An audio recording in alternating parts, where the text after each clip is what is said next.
परिवार उनके भ्रष्टाचार से भी ज्यादा बड़ा था।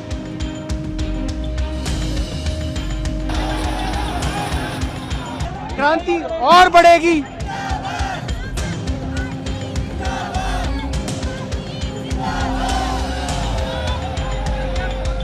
अगर आप भ्रष्ट हैं तो आप जेल जाएंगे।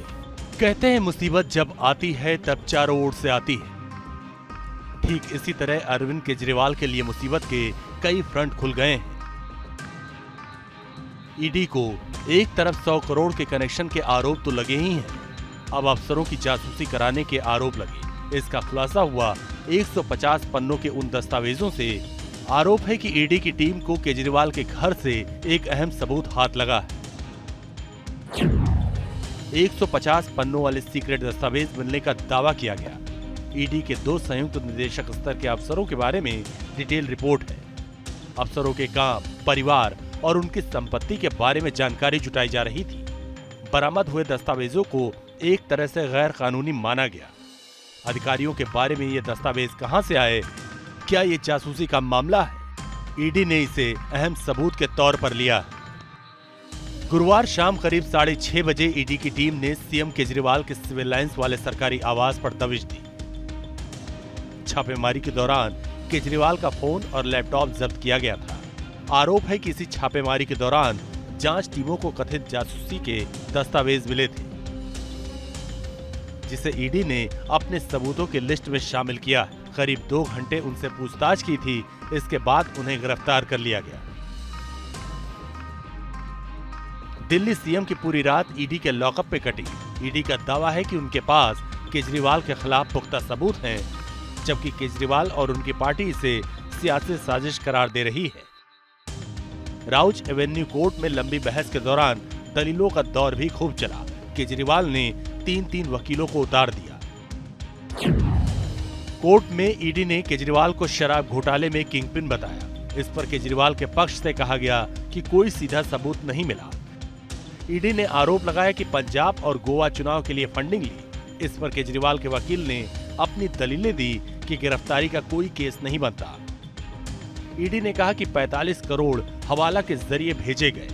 इस पर केजरीवाल के वकील ने कहा कि 3 से 4 नाम उछाले गए, सभी का पैटर्न एक जैसा है। वरिष्ठ कार्यकर्ता, इनके सहयोगी, इनके एडवाइजर जो लीकर स्कैम में जेल गए हैं, सुप्रीम कोर्ट से लेके अन्य कोर्ट ने उनको राहत नहीं दी है।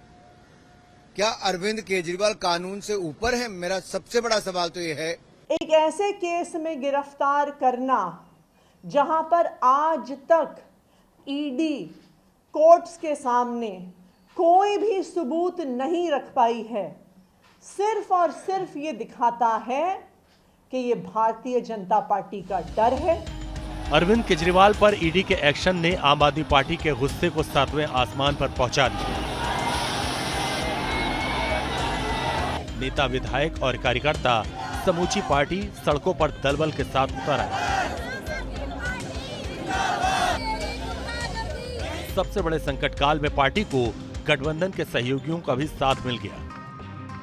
ये आयोजन कल लेट रात्रि को हुआ है, लेट, क्योंकि आप जानते हैं जिस प्रकार का गैरकानूनी एक्शन लिया गया है वो भी लेट रात को लिया गया था। इतने अल्प समय में हमारे सभी कॉलीग्स ने, कई लोग दिल्ली से बाहर से भी आए हैं, कुछ 1-2 लोग पहुंच नहीं पाए, लेकिन करीब करीब विपक्ष के हर रंग की पार्टी यहां पर उपस्थित है और मैं समझता हूं सब एकजुट होकर इस मामले में गए हैं। भारतीय जनता पार्टी का बैंड बजाया जी, उसकी वजह से आप दिल्ली को भी देख लीजिए कि दिल्ली में क्या हो रहा है। ये लोकतंत्र को कमजोर कर रहे हैं। लोकतंत्र में जो आवाज उठाना चाहते हैं उनकी आवाज दबाना चाहती है सरकार। वार पलटवार के बीच अहम सवाल उन दस्तावेजों पर आकर टिक गया। साथ ही साथ सीएम केजरीवाल पर कुर्सी छोड़ने का दबाव भी बढ़ने लगा। इस मामले में एक याचिका दिल्ली हाईकोर्ट में दाखिल की गई। Team news nation.